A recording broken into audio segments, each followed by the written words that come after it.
자, 오늘 정말 흥미로운 기업 하나를 분석해 볼 건데요. 바로 다원시스입니다. 한쪽에서는 정말 혁신적인 기술로 미래를 이끌어가는 것처럼 보이는데 다른 한쪽에서는 상장 폐지라는 벼랑 끝에 서 있는 그야말로 두 얼굴을 가진 기업이죠. 아니, 꿈의 에너지라고 불리는 핵융합에 들어가는 핵심 기술을 만드는 회사가 상장 폐지될 수도 있다니 이게 대체 무슨 말일까요? 오늘 그 속사정을 한번 제대로 파헤쳐 보겠습니다. 그래서 오늘 이 복잡한 이야기를 5단계로 딱딱 나눠서 살펴볼 겁니다. 먼저 이 회사가 가진 두 얼굴이 뭔지 보고 강세론과 약세론의 근거를 따져본 뒤에 가장 중요한 투자 전략까지 같이 고민해 보겠습니다. 자, 첫 번째 파트입니다. 다원시스, 대체 어떤 회사일까요? 한편으로는 엄청난 기술 강국 대한민국의 자부심 같은 회사인데 다른 한편으로는 지금 심각한 재무 문제와 법정 리스크에 발목이 잡혀 있습니다. 이게 바로 다원시스가 가진 모순의 핵심입니다. 투자자 입장에선 그야말로 지킬 앤 하이드 같은 거죠. 한쪽 얼굴은 핵융합, 암치료 같은 꿈의 기술로 미래를 보여주는데 다른 쪽 얼굴은 막대한 손실과 상장 폐지라는 악몽 그 자체니까요. 이 극단적인 두 모습, 이게 바로 다원시스 투자의 시작점이자 끝입니다. 자, 그럼 먼저 좋은 이야기부터 해볼까요? 도대체 어떤 기술이 있길래 투자자들이 이 모든 리스크에도 불구하고 다원시스의 잠재력에 기대를 거는 걸까요? 바로 이 회사가 가진 압도적인 기술적 해자 때문입니다. 다원시스 기술의 뿌리는 딱 하나입니다. 바로 특수 전원장치, 그러니까 엄청난 전력을 아주 정밀하게 다루는 기술인데요. 이게 정말 대단한 게 이 기술 하나로 3가지 대박 사업을 하고 있다는 겁니다. 인공태양이라 불리는 핵융합 프로젝트 ITR의 국내 유일 공급사로 참여하고요. 이걸로 고속 열차도 만들고 심지어는 암치료기까지 개발하고 있는 거죠. 한 우물만 팠는데 3개의 보물이 나온 셈입니다. 특히 이 철도 시장 규모가 어마어마합니다. 우리나라 낡은 전동차들 이제 다 바꿔야 하잖아요. 그 교체 시장 규모만 매년 1조 원이 넘는다고 추정돼요. 엄청나죠? 그런데 더 놀라운 건 다원시스가 이 거대한 시장에서 현대로템 같은 쟁쟁한 대기업들 사이에서 무려 32%의 시장 점유율을 차지하고 있다는 겁니다. 기술력 하나는 정말 진짜라는 거죠. 하지만 진짜 홈런은 따로 있을지도 모릅니다. 바로 자회사가 개발 중인 BNCT라는 암치료 기술인데요.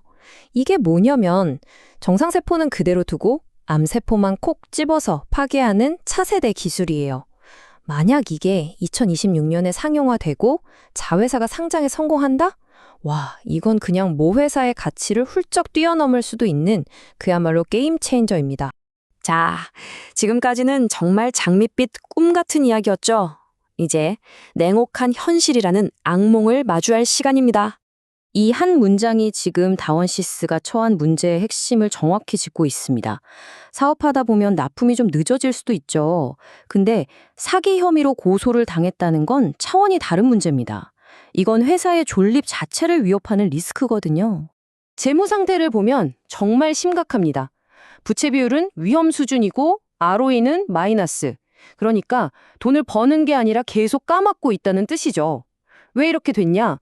전동차 납품이 늦어지면서 지체상금이라고 벌금을 어마어마하게 물게 된 거예요. 이 벌금 폭탄이 회사를 그냥 적자의 늪으로 빠뜨려 버린 겁니다. 그래서 우리가 가장 걱정해야 할 최악의 시나리오가 바로 이겁니다. 서울교통공사가 407억 원짜리 선수금을 돌려달라면서 제기한 사기 혐의. 정말 만약에 이게 사실로 밝혀져서 검찰이 기소라도 하게 되면 그때부터는 거래소에서 이 회사 상장 유지해도 괜찮나 하고 실질심사에 들어가요. 그럼 바로 거래 정지되고 결과에 따라선 그대로 상장 폐지까지 갈 수 있는 정말 벼랑 끝 상황인 겁니다.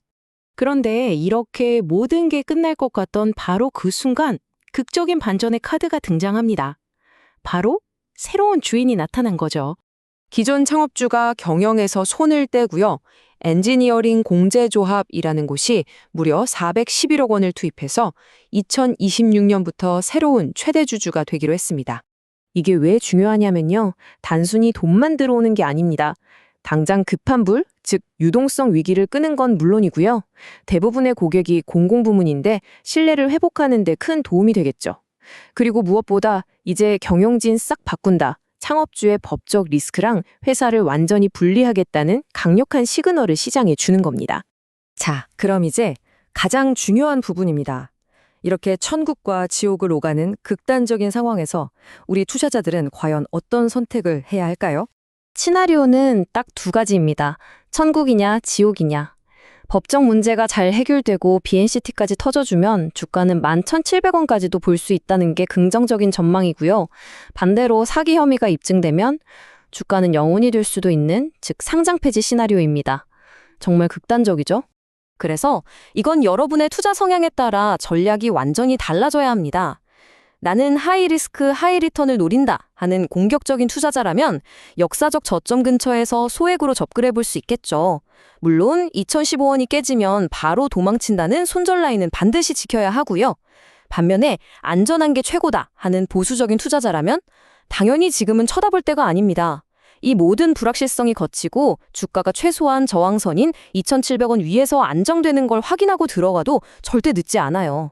결국 이 모든 이야기는 하나의 질문으로 귀결됩니다. 과연 이 위대한 기술이 이 최악의 경영을 이겨낼 수 있을 것인가? 다원시스의 미래는 바로 이 질문에 대한 답에 달려 있습니다.